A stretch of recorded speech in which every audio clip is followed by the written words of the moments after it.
Hi, everybody, and welcome to our Wellness 360s live educational series.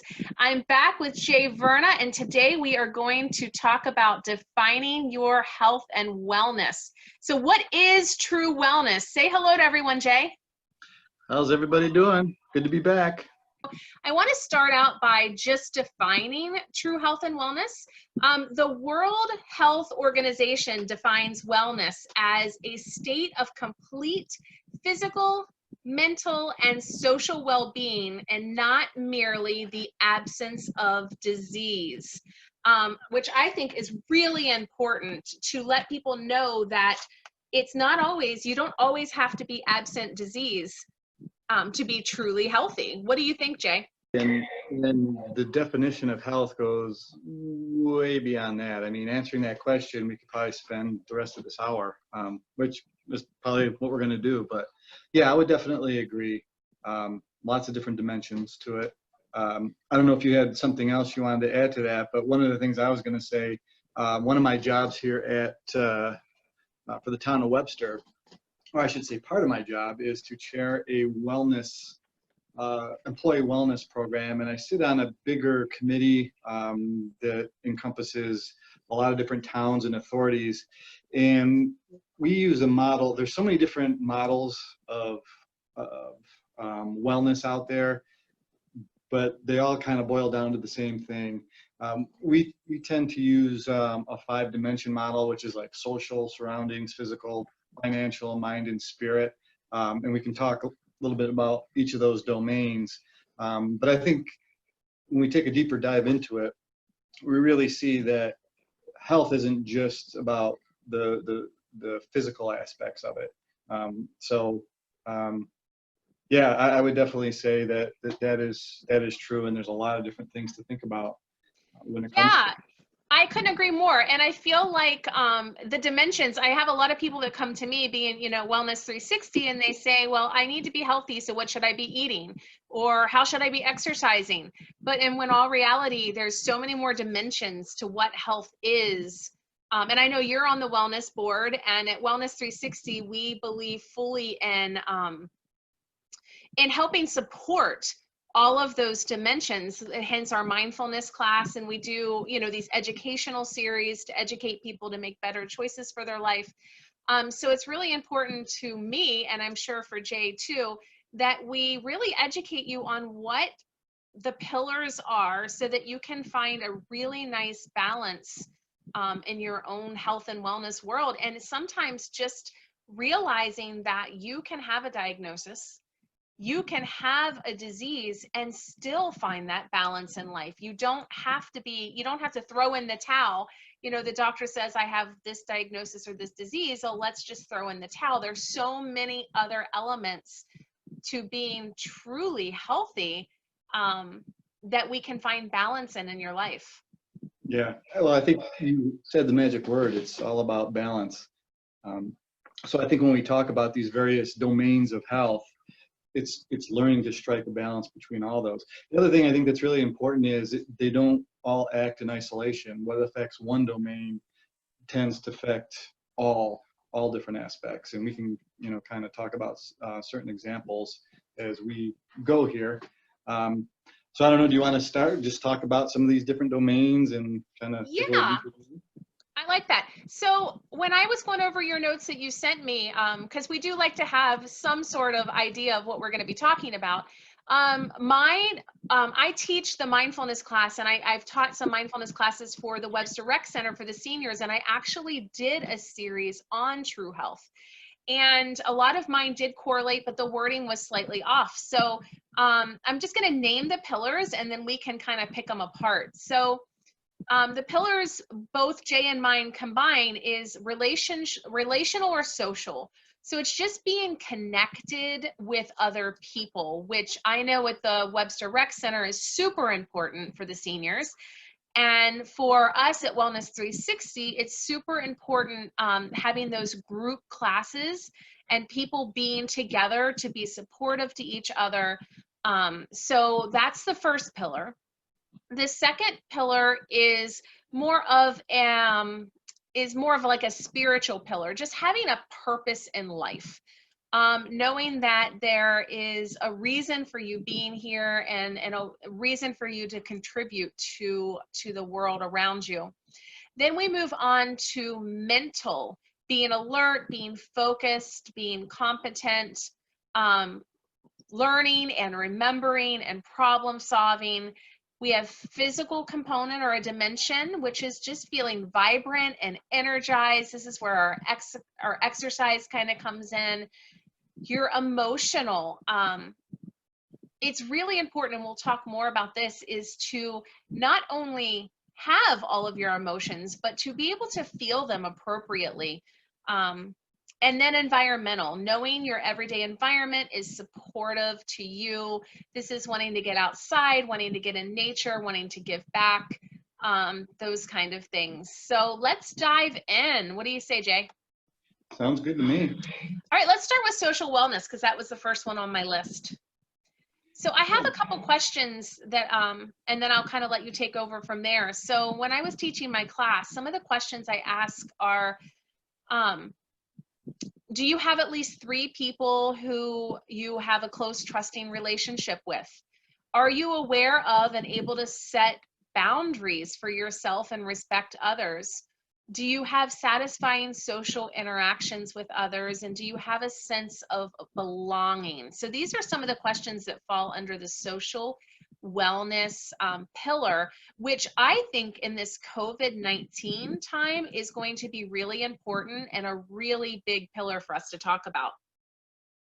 Oh, I absolutely agree. I think, when you look at some of the questions that you were talking about, like having a sense of belongingness, even kind of teasing some of these out a little bit more, feeling respected, seen, valued, supported by others, developing and maintaining authentic, fulfilling relationships, connecting and interacting well with others. So, when we look at it, it's not just so much about socializing and being around other people, but just having meaningful relationships, feeling valued, again, having that sense of, hey, I do belong here, I can contribute to this.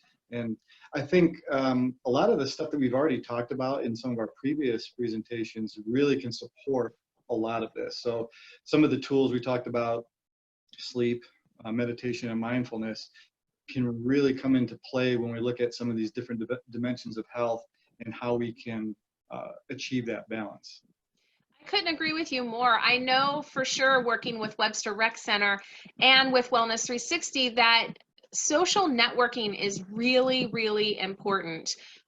It's really important to, especially as you age, and really at any age. For the Webster Rec Center, I know I do a lot of senior programs, and just seeing how spirits are uplifted, having that relational, being able to sit and have lunch with each other, take classes together. And I know for Wellness 360, having the same diagnosis, the same group of people fighting the good fight, having the same struggles, same medications, being able to talk about doctors and struggles that you're having.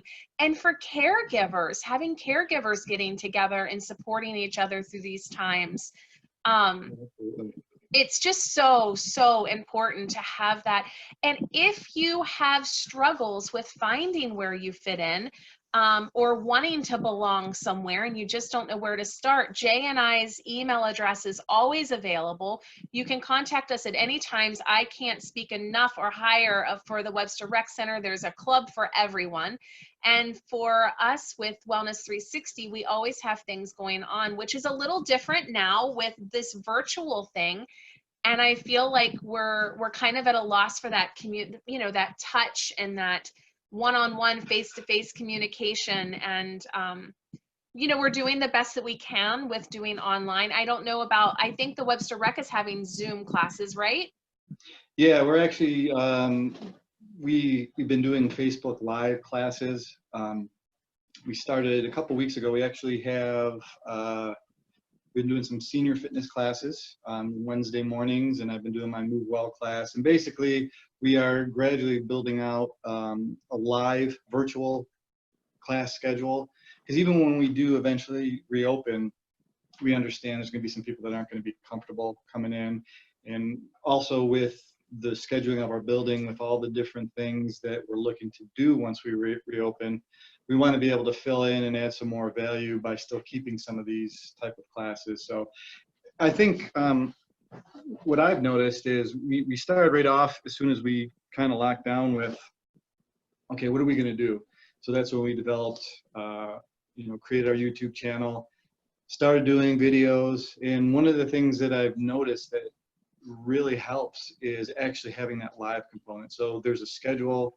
I know on Tuesday at noon, I'm going to do my Move Well class with Jay for a half hour. If somehow I miss it, I know I can go to the YouTube channel or go back to Facebook and watch it. But some of the feedback we've gotten is people like that being connected, seeing people that are familiar surroundings, because it has been so tough right now to do anything. And even from my perspective, it's kind of hard getting used to, coaching to a camera, so to speak. So I think it's certainly been a good thing. We're I hope getting better at it, and we're certainly getting more people involved with it. But yeah, it's been really huge, and again, we just plan on continuing to grow it and as many people on board and connected as we can.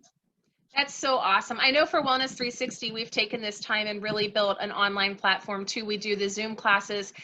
Whatever time we used to have class, I still hold a Zoom call. We're not technically exercising, but the support of everyone in the class to be able to talk and check in and for us to be able to support them and help guide them in ways they need, and people to just check in on their peers and their friends that they've built through these classes is so important. We're getting ready to launch an online subscription program for all of our diagnoses. So we're really excited about that too. That's coming out, I think, next week. So yeah, I think it was an opportunity, I think, for everyone to, reassess where we are and what maybe we need to do, get outside our comfort zone and start developing some of these things. So, at the very least, maybe it builds some resiliency in the future, God forbid, should something like this happen again. Or maybe it's going to be a while before people are comfortable coming back to physical facilities where they can exercise and socialize. So, continuing to, improve upon and add more of these virtual platforms, I think is well worth our time. absolutely. I feel like we can really say a lot of positive. I know it's been a negative experience, but we've found a lot of ways to, like Jay said, step out of our comfort zone. That's something that's very important for your health and wellness, to not always be boxed into your comfort zone. So hopefully we're getting better with our talks and the computers are working better, or maybe it's user error that was before. I don't know. Either way, it's becoming easier. Yes. So having good social wellness is really critical for even building emotional resilience. So as Jay said before, we're going to see how some of these things support each other. I want to talk just a few minutes on just some tips for you to become more balanced in your social wellness pillar.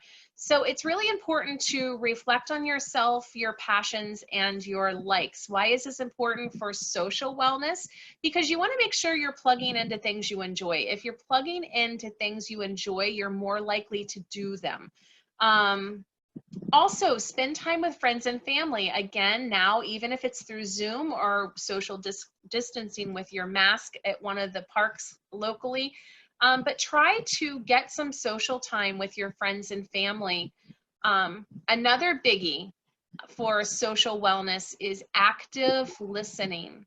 Really learn, practice your active listening skills of listening to what people say, not throwing, sitting there trying to figure out what you're going to say next, like really truly listening to what others are saying to you.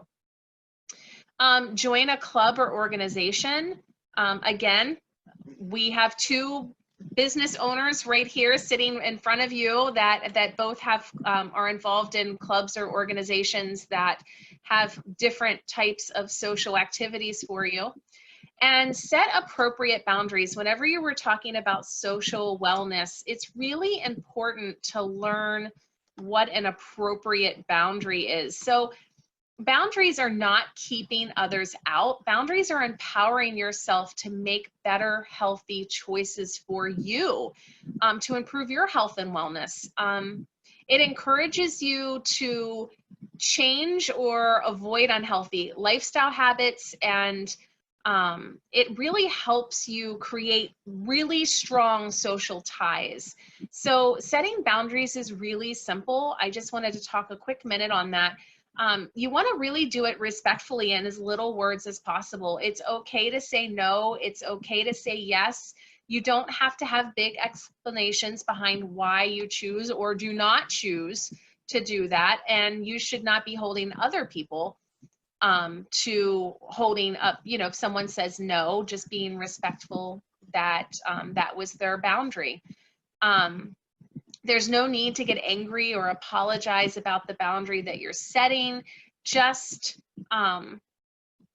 know what's right for you. So again, that comes back to awareness, which we were talking about in our mindfulness series, knowing what is right and is wrong for you, and knowing how to say, yeah, sure, I'd love to jump in and do that, or no, I think I'm going to pass on this. And boundaries is just another word for just respecting how other people feel, and spending time around people that respect how you feel is really important for social. The only reason I throw that in is I see a lot of times where people are stretching their boundaries to want to fit into a group or organization that might not be right for them. So just find those really good connected relationships and hold tight to them. Anything else you want to add about the social wellness? Well, just to kind of piggyback on what you said, and to kind of bring it to something that we are all kind of, well, most of us tend to get sucked into, is the whole, social media. And actually, Beth and I were talking about a potential upcoming topic, about how do we learn to use a lot of these technologies to better ourselves and not get all sucked in. But one of the things that I've thought about is, maybe evaluating, if you are on Facebook or you like to log in on Twitter, what kind of value are you really looking for out of those?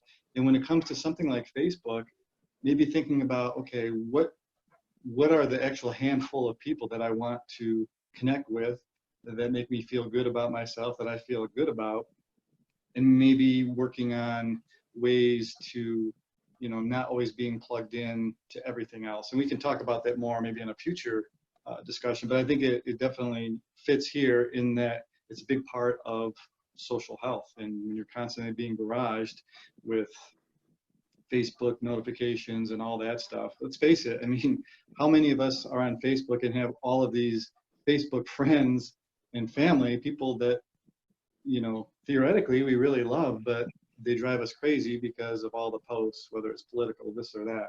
So I think you can really help yourself in that regard by just doing a little bit of an evaluation and seeing, okay, do I really need to be on here? Do I really, are there ways that I can set some of those boundaries, in the virtual world as well? There is a wonderful button, and I want everyone to grab their phones right now and look. It is called unfollow. I discovered it a few months ago, and let me tell you, you can still be friends with people and share different views, but that is a boundary that you can set. It's not unfriending them. It's just you don't see their news feed unless you purposely plug in their name and go to their page. So it's a great feature. It's a wonderful thing, and you can still have contact, but again, it's just setting a nice boundary of saying, I'm going to spend my time looking and reacting to things that build me up and make me smile and make me, just like this lovely meditating giraffe behind me. It's the ugliest thing in the world, but every time I see it, it makes me smile. So just surround yourself with things that make you feel good about yourself. It really translates into all aspects of your life. Yep, absolutely. All right, let's go to the next pillar. So first pillar was social wellness. Second pillar, spiritual wellness. So I'll let Jay start on this one. I got a couple things here. Yeah, I think, you know, when we think about spiritual, there's the obvious one, whether it's if you have any type of religious faith or whatever, I think that could be very important too. That can also connect you in a social way if you go to a church, or though obviously now that's been tough for people to do, though I know a lot of religious institutions are doing Zoom services and things like that. But I think if we just look at it a little bit, it's like having that deeper why. Why am I here? You know, what is my purpose? What gives me joy and happiness and satisfaction? I think that fits really well here. And a lot of this just takes, you know, some time just to reflect, and using some of the tools of mindfulness and in meditation and those type of things, just to really get a sense of what it is that makes you feel good, you know, and it's not the same for all of us. And the other thing too is, I think that goes along with that is just having a stronger sense of ourselves and what our self-worth is. Because one of the things that I've learned in my fledgling meditation practice is being compassionate to yourself, and not just kicking yourself and thinking and being, you know, negative self-talk. It's understanding, okay, I am worth something. So what do I need to do to make myself feel that, or part of that bigger picture? And is there a larger purpose than just ourselves? You know, is it a job that you do? Is it a volunteer thing that makes you feel like you have that purpose? So all these things, I think, really go into this kind of bucket of wellness, along with, you know, any religious or faith-based beliefs that you might have. Absolutely. I find that spiritual wellness, when it's not a religion, it's more of your faith in having a purpose. Just like Jay said, faith in that there's something out there larger than you. It's your ethics, your morals. It's kind of where all of that foundation stuff comes from. It allows us to find meaning in our life, and kind of helps us to define our individual's true purpose. Because when people have a purpose and feel like they have a purpose in life, it really helps decrease their overall stress, and their day-to-day activities are not as stressful because they feel like they're doing it for the greater good, for the greater good of this world. And it builds compassion for human existence, which is really, really important anymore. I've been out in the public just a little, social distancing. I had to run a couple errands, and there's a lot of really angry people out there. And I don't know if it's because they have their mask on and they feel almost like when you're text messaging someone that, you know, you can get away with saying and doing things that you wouldn't typically say or do. But I feel like during this COVID time, I think that everyone could take a little time and really focus on their spiritual wellness, start their meditation practice, really sit back and find out what is important to you in life. And I find, and this is my own personal opinion, that the issues that we've gone through in our past, whether it be a disease diagnosis or maybe a divorce, or you know, there's so many different things that happen that are very stressful in this world, but sometimes those they happen in our world so that we can be supportive to others when they go through the same thing. So it's just rethinking things that happen to you, being grateful for things as opposed to being angry about things. And I just was reading something because I'm writing an article, and it said something about, you know, if you walk into a garden and all you see is the rotting apple tree, you miss out on all the beautiful flowers and all the other beautiful trees that are there. So it's really just about changing your focus in life, and instead of focusing on the woe is me in life, really recognizing that there's something greater out there for you, and something bigger than you, which really helps ease a lot of stressors in day-to-day life. But meditation is really key. You have to know who you are. You have to know how your body reacts. You have to know what your belief systems are. And sometimes I find that spiritually, 90% of the things that we say and do are from our subconscious mind. So sometimes it's really nice to sit back sometimes quietly to ourselves. And when things come up, you can kind of weed the garden. You can kind of think, well, where did that belief come from? I tell this story in my mindfulness class. My grandmother told me that the needles on a cacti plant, they jump at you. And she told me that my whole life.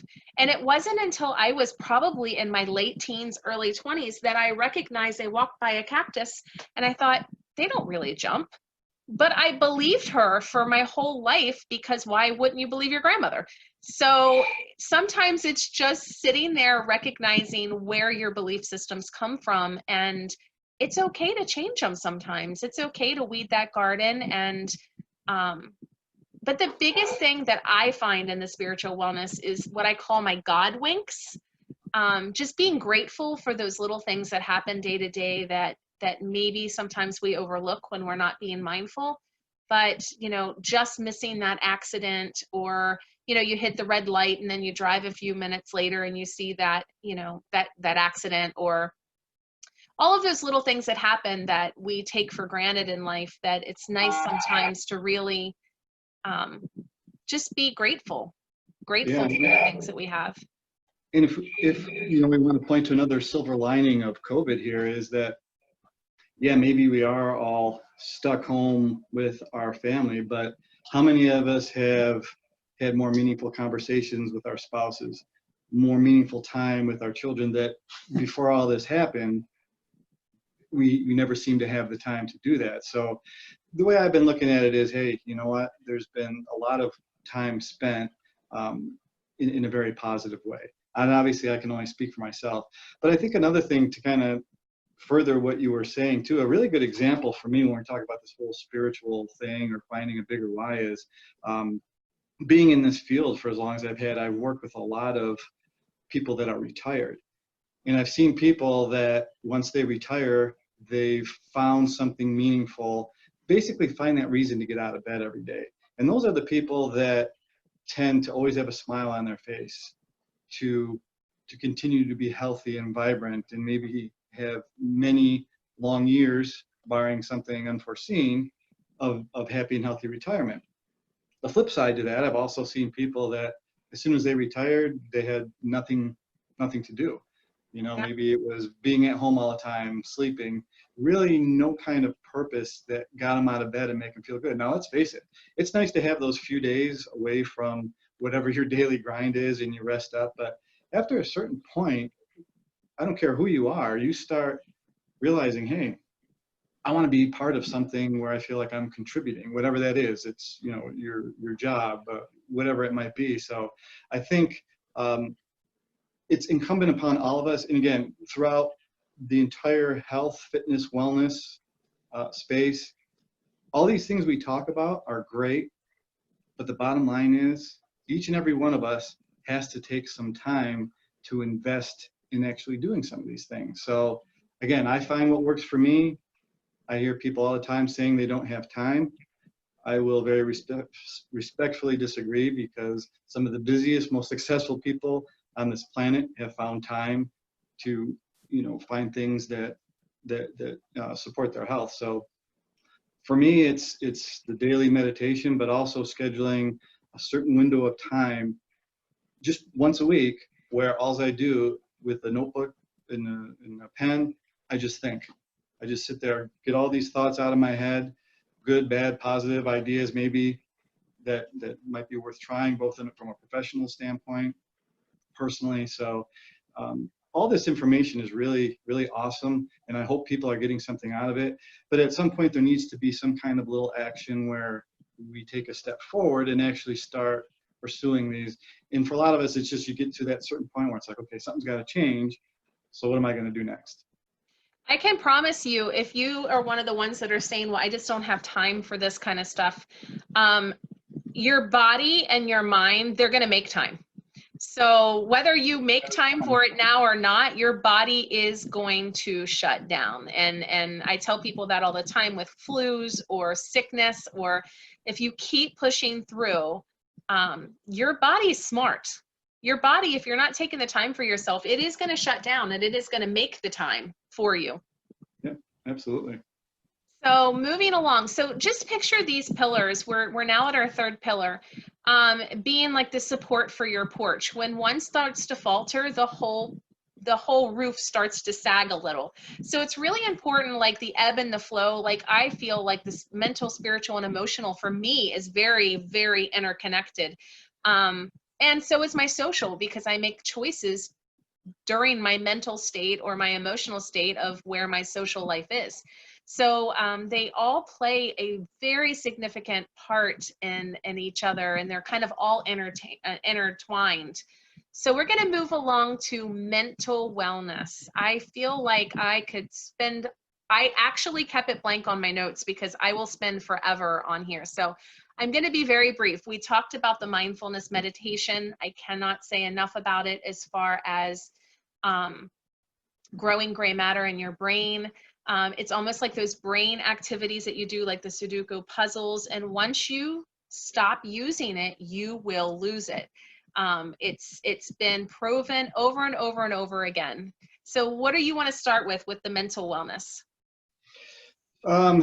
Well, maybe just a couple of points on what I think this particular pillar consists of. It'd be things like, you know, how well we think, learn, remember, our perspective and outlook on the world, our capacity for insight and conscious awareness. I mean, all these things seem kind of deep. Our creativity and flexible problem solving. And again, you kind of bring it back to mindfulness and meditation. But a lot of what we talked about in our presentation on sleep can really aid us here. If people will recall, when we talked about the different stages of sleep, the different benefits derived, if we really focus on shoring up our sleeping habits, so that's good quality and quantity of sleep, and making sure that we are regularly doing that, things like creativity and being better with our emotions are two huge benefits from doing that. So again, when people, we talk about where can we start with all this, again, what's some of the foundational things? I mean, if you look at this as a pyramid, right there on the bottom is things like sleeping, those basic physiological need, but there's so many benefits. And we all know when we sleep good, we feel awesome. We Yes. treat everybody in our lives so much better. When we don't sleep good, it's the complete opposite. We feel terrible. We're not really good with our emotions. So again, just to kind of tie in some of the things we've already talked about and some of the tools we already discussed, kind of going back to that, that's, to me, is a big foundational thing. And those are some of the things that I would kind of think about when we look at mental and cognitive health. I couldn't agree with you more on that. I feel like with the mental aspect, it takes the whole pyramid. It takes the getting the right sleep, taking time for yourself, whether it's through mind, body, motion, like a yoga or Tai Chi, or doing something for yourself, whether it's the meditation or breath work. But it all comes down again to self-awareness. For me, I know if I haven't slept or I haven't ate properly, I get super, super, super grumpy. So for me, if I go too many days of Netflix binge watching and maybe having 2 glasses of wine instead of 1, and I'm not getting then the whole rest of my wellness wheel or my pillars, they just they're so irregular. They're so it's like trying to roll a wheel that's not perfectly circle. It doesn't work. So self-awareness through meditation and just knowing who you are, not who your friends say you are, not who your parents told you had to believe, not through anything else besides just you, just being that quiet time with your own self to know who you really are and how you really feel and how your body reacts to certain things. Again, I just can't stress getting good sleep and meditation, just sitting there quietly. And like Jay was saying, journaling, it's all been proven to increase the gray matter in your brain. And the more aware you are of yourself, the more aware you are of your surroundings, which is a safety thing also for anyone that's, of age or in the senior community, just noticing if there's a rug there, noticing objects that are in your path, being aware of every step that you're taking and every movement that you're making so that you decrease your fall risk. Absolutely. And that brings us to physical wellness. Just proper care for our bodies for optimum health and functioning. It's remembering that wellness is not the absence of disease. Disease is we do the best that we can to prevent it, but sometimes it happens, and we just have to do the best we can in the body that we were given.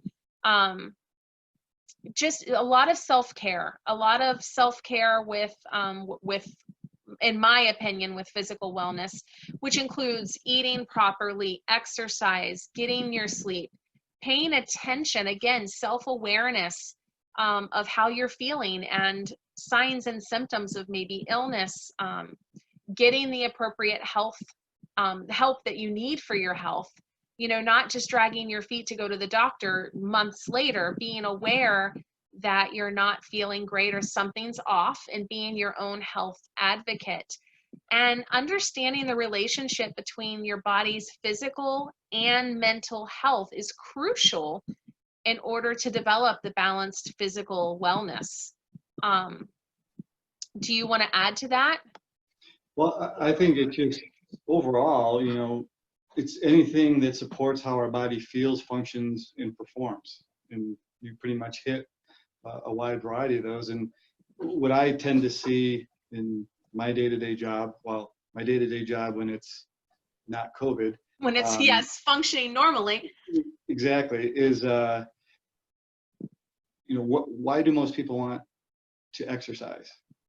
They probably want to look better, which is, a basic human thing. There's nothing wrong with that. But I think it's also understanding that that's one part of the whole physical puzzle. Exercise, recovery from exercise, the nutrition, and all those things that go to it. If we can find a balance in the physical part of it, we're going to be able to feel energetic. We're going to, again, this is going to kind of go into, this actually points to that all these domains are not just self-contained. When you are firing on all cylinders physically, it's going to seep into all those other domains. But again, I think it just comes down to how you feel, how you function, how you perform, and all those things that go into it. Feeding your body properly, balance of nutrition, and so many things affect all those as well. Absolutely. Since we're on the physical one, let's get into the question that you had about the difference between health and athletic performance. I think that that's really good, especially because I'm sure we'll be talking a lot about healthy fit and the elite athlete and physical. I feel like they really go together. Oh yeah, and I think, again, it's something, being in the fitness field for so long, that you see a lot. I think it's pretty typical when you see someone that looks fit. So we'll take the Instagram, fitness person, and there's nothing wrong with that, but I think we all know what we're talking about. It's people that are there, no shirt on and they say in their sports bra and tight pants. And again, I'm not judging that, but I think a lot of people think that if you look a certain way and you're capable of, impressive physical feats of fitness and athletics, that you're a healthy person. But again, athletes and high performing fitness people deal with the same things that we do. So if any of those other domains are off, I think where it sometimes gets a little bit tricky when you work with someone that has either very lofty fitness goals or training athletes, is how can we strike a balance across all these health domains when the behaviors that they need to do on a regular basis to perform at the highest level are inherently unhealthy. Yes. A lot of it's just temporary, so there are ways to do it, but I think the thinking is, just because someone can sprint fast or looks as a great physique or whatever, it doesn't necessarily correlate to health. There could be other things wrong. when you just look at the dietary interventions that bodybuilders and physique athletes have, can be very potentially unhealthy over the long term. But that's not, being healthy is not their biggest concern at that time. If your money is tied to looking a certain way or performing a certain way, you have to do whatever you can to maximize that. So, and the other thing too is when you look at athletics, or just, I'll even just take anybody that's works in the fitness field, it's when you do anything for a long period of time at a high level, high intensity, your body's going to break down. So you Yes. might look fit, you might look great, but you ask any of those people, and I'll be the first to admit, there's always going to be aches and pains. So hopefully as we get older, we get wiser. My job isn't tied to either look a certain way or perform a certain way. So it's a lot easier for me to kind of achieve that balance, especially since I'm trying to educate people to do the same thing. But yeah, just when we look at all these different people that are very fit or amazing from an athletic performance standpoint, it doesn't necessarily mean they're healthy. There's a lot we can do to help them with that, but they're not the same, necessarily. No, I couldn't agree more. I actually, working at a gym back where I came from in West Virginia, I knew a couple people training to be bodybuilders, and their diet was ridiculous. And then after it was over, what they would binge on, I knew someone who ate like two containers of peanut butter in one sitting. Like they binge, and I thought, oh my. So when in my era, it was looking at magazines. Now we have social media to follow. But sometimes, the girls that start taking the pills or the laxative pills or whatnot to get that flat stomach, and, there's a lot of unhealthy things that go along with trying to look like a particular image. So I like to encourage people in true health and wellness. If to be truly healthy is loving yourself exactly the way you are in this moment. And when you love yourself, you naturally want to make the best choices you can for yourself. So when I'm doing really well and I feel very balanced in all of my pillars, which is not all the time, even though I'm talking about this, Jay and I have our moments too, where we know the education, we know what to do, but we're human. So we make wrong choices. But when I feel very, very balanced and at my best, I love myself enough exactly the way I am to make better choices. I might not eat that thing or drink that thing, or because I'm like, that's not really fueling my body appropriately, or that's not really what my body needs right now. And it's once the mindset changes and the love is there for yourself, everything kind of just snowballs right into place. It's you just start making better choices for your health and wellness, and it's crazy and really cool how that happens. You're not gonna give your infant child Mountain Dew to drink because you love your infant. You want to give your infant the best, everything that you can. So when you love yourself as much as you love your child, you're going to start making better choices for yourself too. I agree. I think it's also important to note here that there's absolutely nothing wrong with wanting to be a bodybuilder or to have your body look a certain way. So I didn't want to come across like that, because another part of this whole health and wellness thing is if certain things give you a purpose, like we spoke about, make you feel good, give you joy in your life to look or feel a certain way, to me, that's also part of health too. And it all comes down to a balance. And ultimately, we're all going to we either make that choice early on, if we're lucky enough to be educated. Like when I first started working out and doing all these things, I wish I would have had a little bit more guidance and mentorship in that area, because aches, pains, maybe not achieving exactly what it is that you wanted to, but at some point you're going to come to that point and realize, okay, what does my mind, what does my body need for me to feel the way I want to feel. So again, all those things we talked about, if that's what you like to do, that's great. Remember, there's an ideal. Then there's the reality. So I think if you get anything out of these discussions that we're having, it's understanding, okay, there's these different things I can look at, and just spend some time thinking about, okay, what means the most to me? Do I really have to work so hard to look a certain way?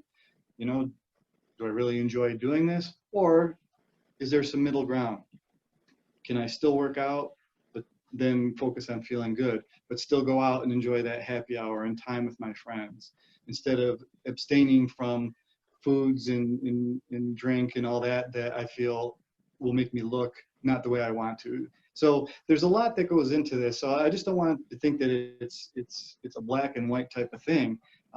We all have to kind of find what works best for us. And whatever your goal is, it's certainly valid. Just understand there's different costs depending on, you know, what you're trying to achieve. Yeah, and I couldn't agree with you more. It all goes down to, again, knowing who you are, And what you want. because Yeah. it's what is the purpose, and that kind of goes back to when I was saying weeding the garden. It's all really just boils down again to the mindfulness of knowing who you are, who you want to become, and supporting that, you know, what gives you purpose in life. And as long as you're doing it because it's a passion and it fuels you and energizes you, and it's not about trying to be something you're not and trying to be something that someone else wants you to be, I think it's great. I think it's wonderful.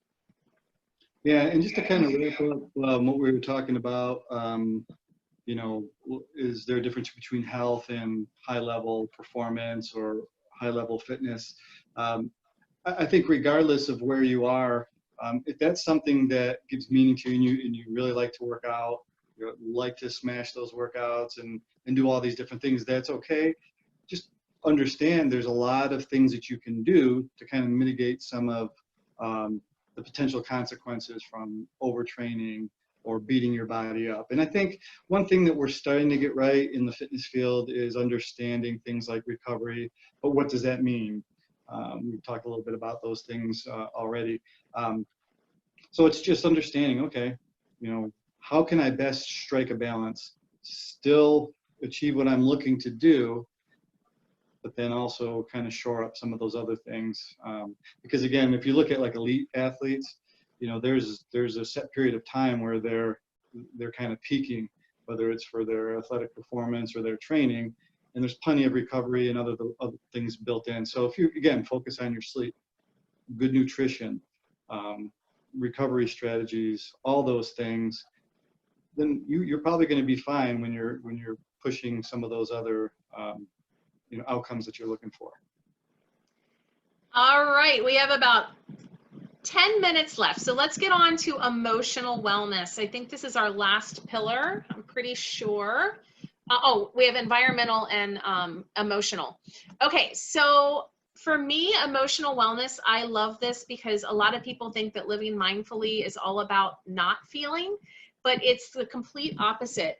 Having a strong and balanced emotional wellness pillar would be having that sense of fun and laughter, having feelings, feeling your feelings appropriately. So what I say about people, about myself now, is what used to make me really angry for days or weeks, now I get angry, but it's only an hour.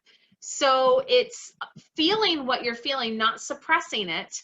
And it gives you kind of a sense of control in life of knowing, you know what, I'm really angry and I'm going to feel really angry for now. But I'm not going to camp out here. I'm not going to let it ruin the rest of my days. So it takes a lot of practice to feel that way. And there's still sometimes where I struggle with feeling angry or stuffing it down, going, I don't have time to be angry right now, which goes back to time management and making sure you're getting the appropriate sleep, you know, taking that mindful meditation time every day. But the more you meditate, the more you are responding to life instead of reacting to life. So you can have those emotions and you can feel those feelings and feel them strong whenever they come in. and then realize, okay, you know, I've expressed this. This is how I feel. I don't have control over this situation, but I do have control of my focal point of what I'm feeling right now. So I'm going to change my focal point to something more positive, maybe pulling out your gratitude journal, maybe going for a mindful walk. But you're going to change your focus, and then you're going to move on, and not let those emotions kind of carry through life with you. You know, those people with that big giant backpack of anger and hurt, and everyone knows one of those people in life. Oh, absolutely. You know, and I think of the emotional dimension of wellness. I think of kind of like you were saying, feeling a full range of emotions. And I think the key word there is feeling, where I think a lot of times we're taught to suppress things. I think what we can learn from mindfulness and meditation is learning how to be with those emotions in a positive way to make us resilient and better able to express our emotions. So recognizing and appropriately expressing those emotions, I think, is really key to be healthy in this dimension. Regulating our emotions, being able to respond to those emotional challenges in a productive and, as I mentioned, a resilient way. And our just overall general mood. And again, to point out how some of these other buckets we've already talked about can impact this one. If you're short on sleep and you're cranky, how is that going to affect your general mood or your emotions or your ability to handle those emotions and actually feel them? If your nutrition is off point, I mean, I know how I feel when I don't eat right for me, because I don't think there's any one right way to eat. Correct. But when I go astray, it's not so much, I don't get mad at myself for it, but I know there's certain things that result in certain outcomes. And if I don't feel good because of it, I have an understanding of why. And one of the things that poor eating habits can do can, again, make it tough for us to regulate and be with our emotions and you know, kind of affect our overall general mood. So there's a lot, again, these do not all sit in isolation. They're all kind of one big ball that works together. And while ideally we can shore them all up and thrive in all these domains, I think at the very least, we need to just be aware of those and do our best to achieve the best balance, you know, in our individual lives that we can. I know some of us, I don't know about you, but I am one of those hangry people. I get very emotional when I eat. This is probably, my food portion is my biggest downfall in life, because I go and I get busy and I forget to eat until it's too late. And then I can't deal with my emotions. And, you know, my son might do something so innocent and I might be furious. And I know that I'm furious because I'm just really hungry. So for me, it's about looking at the time and making sure I'm eating regularly and making sure I'm getting some form of nutrition in my body to keep myself going and to regulate. So I know when I start getting irritable, I know for me, I think, okay, when's the last time I ate? Or how was my sleep last night? Because all in all, on a normal day, I can be very regulated with my emotions. But if those two things are off for me, I know that it's going to make me very, very irritable. Well, you're not in that boat alone, Beth, that's for sure. And I think we see that with a lot of people. And I think if we're all being honest, it's the same thing. I think where it becomes an issue is when people maybe don't have the awareness that they can make some subtle changes to positively affect some of these things. I think some of us, and I've been there too, so I'm not judging, where you just assume, well, this is the way I'm supposed to feel. You know, you're a parent, you work full time, you're supposed to feel exhausted, you're supposed to feel stressed out, you're supposed to feel like crap. And it's just kind of like that norm that you get used to, when in actuality, it doesn't take a whole heck of a lot, a couple little adjustments here or there, whether it's sleep, nutrition, and all those things, and then all of a sudden you feel like a completely different person. So again, I think if there's any take home from all these talks that we have, it's being self-aware and being mindful to take a little bit better look at your own situation and see maybe where I can make some positive changes, or where would I like to be better? Would I like to feel better in certain ways? and then start using some of these tools, because it's very much an individual thing, and finding that sweet spot of that balance is going to take a little bit of effort.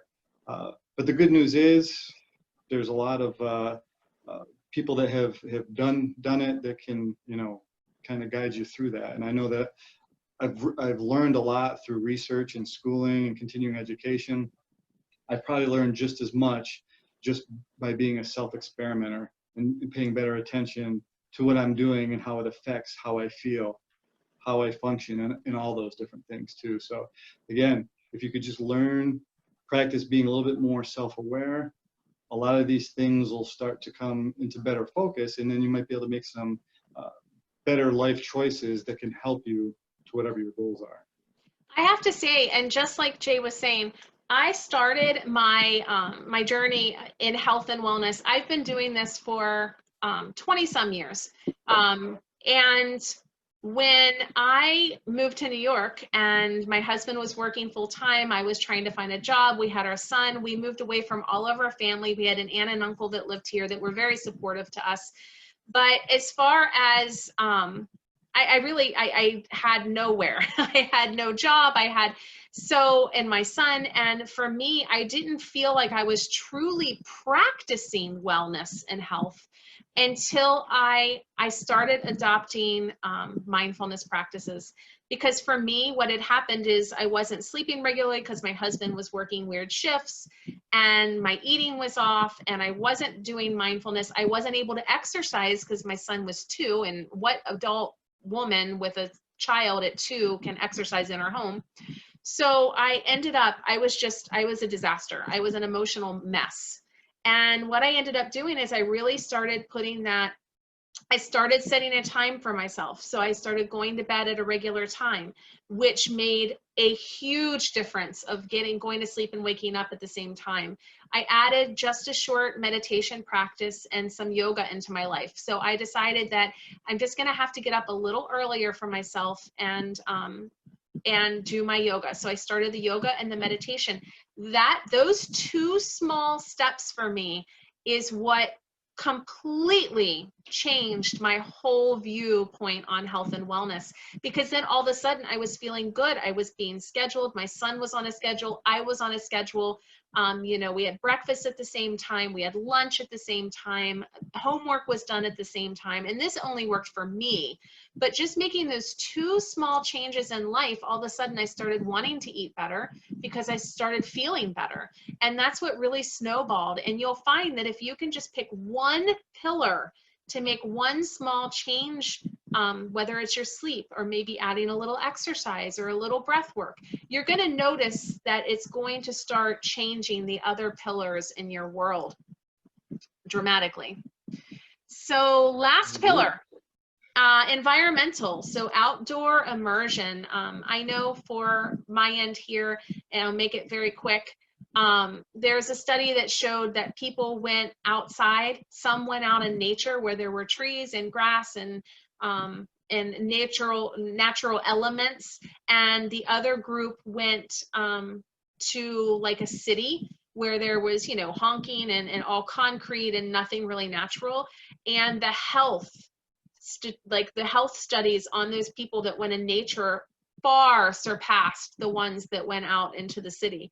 So it just was going to prove that being out in the elements, and I know I say this all the time, I live in Ontario, but Webster Park has the best trails, and just sitting by the water, there's hundreds of them. Like, take your pick. North Ponds is my favorite. Go to North Ponds, take the bird trail, go down by the water, which I just discovered this year, the Webster Park down on Lake Road. There's really no excuse in this town. I mean, let's be real. To be outside and be immersed in nature, there's zero cost to any of these things. So what's your thoughts, Jay? I'll keep it as concise and quick as I can, but when I look at the environmental pillar, I think of being and feeling safe and secure, feeling supported by your surroundings, and then also too things like having access to resources like healthcare, healthy food. If you look at, you know, some of the research on some of the healthiest cities around the world, most places that kind of score higher in these different dimensions of health tend to have, you know, infrastructure and ecosystems that support being able to walk and do things outside. So, you know, when you look at a lot of the suburban sprawl that we have here, you know, yes, there's a lot of trails and things like that, but we are also pretty captive to having to be in an automobile a lot just to get to where we're going. Whereas, you know, one of the things you can say, even though it's, you know, bright lights, big city, you know, cities that have, you know, good mass transit or good walking or biking paths, so you can get to work and to places a lot easier than you can in places like here. So it's things like that that I think of when I think of environmental. So many different things you can look at here, but I think just overall, you know, having access to the resources you need, you know, to have a balance in all these dimensions of health. Absolutely. And again, these pillars, these are just Jay and I's opinions. I think that I don't know how many years you've been in healthcare. I've been in 20. Yeah, a little longer than that. But. So, I mean, really and truly, we just want to support you. You can look up, and when I was doing research for our class or for our talk today, you know, there's a lot of different opinions, but they all kind of base the grounding foundation for all of these, that we're all the same, is it just is about balance. It's about finding that one thing that you know in life, which always starts with self-awareness, knowing what you need to work on and taking that baby step. Like for me, many years ago, like 6 or 7 years ago, it was just going to bed on time, just getting myself scheduled with going to bed, and that snowballed a whole new world of health and wellness for me. So you'll find that the better you feel, sometimes you don't know how bad you feel until you feel good. And yeah, that's the perfect place, a perfect thing right there. You're right. I think sometimes we don't realize how poorly we feel until we start taking some of these actions. Then we're like, wait, I'm feeling so much better. And then that'll lead to further action. And next thing you know, you're well on your way. yeah, so, and sometimes it might even take a friend giving you a gentle nudge to go, hey, you're sounding a little irritable today, or, you know, are you getting it took someone to tell me, like, what is going on with your schedule? You're always running late. You're always flustered when you get here. You're always this, or, you know, your spouse saying, let's make some changes. Let's figure out how to make some changes. And for me, it was just taking that one step of getting enough sleep. And then that snowballed into wanting to do my yoga, and which snowballed into the mindfulness meditation, which then snowballed into really feeling pretty balanced and being aware when you're not balanced. There's nothing wrong with being unbalanced, but it takes the awareness of knowing. You have to be aware to know you're unbalanced so that you can correct it. Yeah, I agree. All right, everybody. Well, Jay, do you have anything else to say before we close up? No, just don't worry, be happy. I love it. And for those of you that are super young, you won't get that. You'll have to go YouTube it. I guess I just showed my age right there, huh? Yeah. Yeah, I think we just aged ourselves. But yes, I agree. Don't worry. Be happy. Make small choices. We're, coming to you every Friday night trying to help you make small changes to make your world as healthy as you possibly can, one step at a time. All right. Well, thank you all so much for joining us, and we'll talk to you soon.